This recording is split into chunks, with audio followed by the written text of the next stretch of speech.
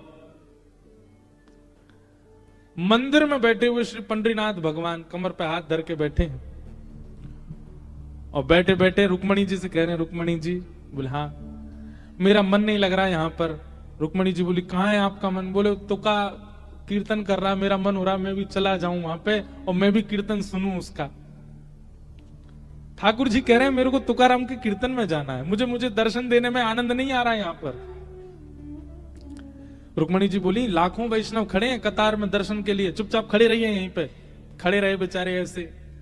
थोड़ी देर बाद ठाकुर जी फिर बोले, रुक्मणी हमारा बिल्कुल मन नहीं लग रहा, हमारा जैसे जैसे तुकाराम जी उर्द बाहु होकर के कीर्तन करते हैं और अपनी स्वर लहरियों को खूब तेजी से गाने लगते हैं, मन मेरा और ज्यादा आतुर होता है जाकर के सुनने का।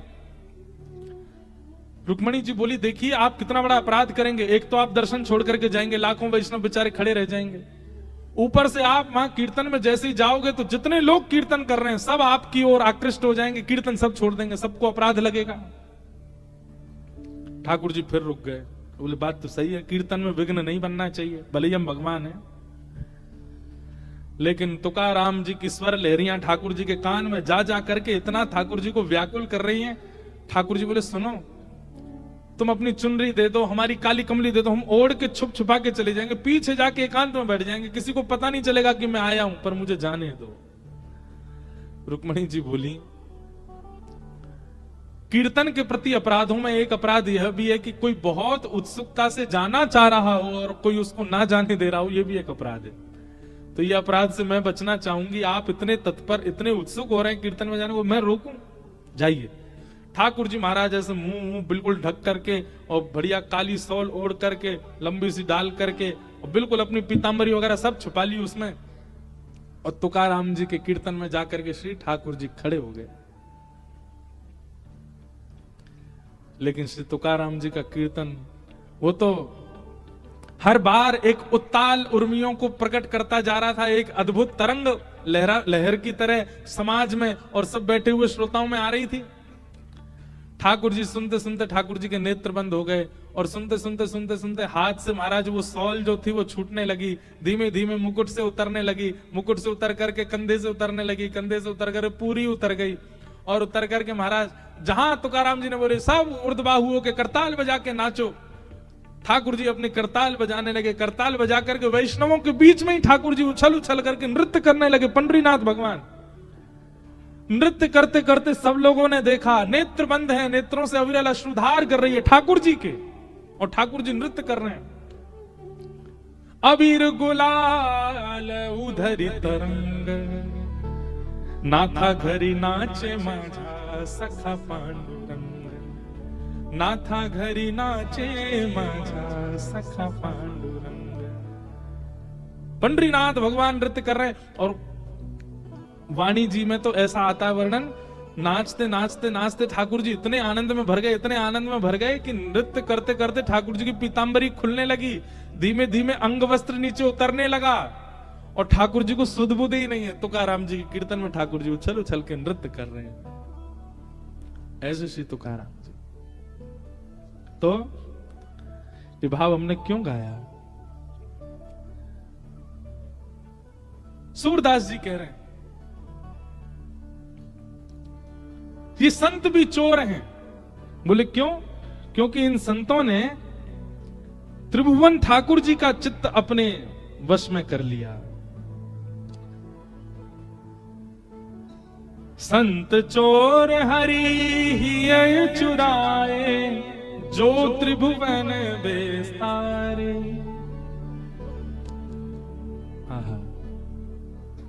सूरदास जी कह रहे हैं सब मिल चोरी करी श्याम की, जो जासे बन आए सूरदास सत कहां लगी वरणो माखन चोर कन्हाए। सूरदास जी कह रहे हैं सब ने मिलकर के ठाकुर जी की चोरी करी, पर कहा बताऊं भैया, अंत में घुमा फिरा करके चोर केवल ठाकुर जी कहलाए गए। कौन है? बोले ये माखन चोर। ये कौन है? बोले चित्त चोर। ये कौन है? हृदय चोर।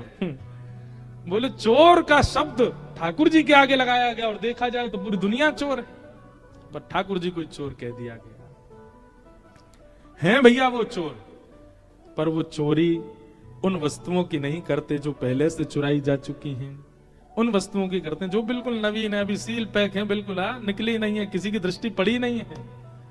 हमारे चित्त को ऐसा बनाने की क्षमता केवल संतों में, केवल कथा में, केवल सत्संग में। हमारा चित्त सब जगह से ला करके इकट्ठा कर दिया जाएगा और फिर जब द्वारिकाधीश के सन्मुख जाओगे हरण कर लेंगे। ऐसे परम सत्य परमात्मा को हम बारंबार प्रणाम करते हैं। सत्यम परम धीमहि। वो चोर है पर फिर भी परम सत्य है।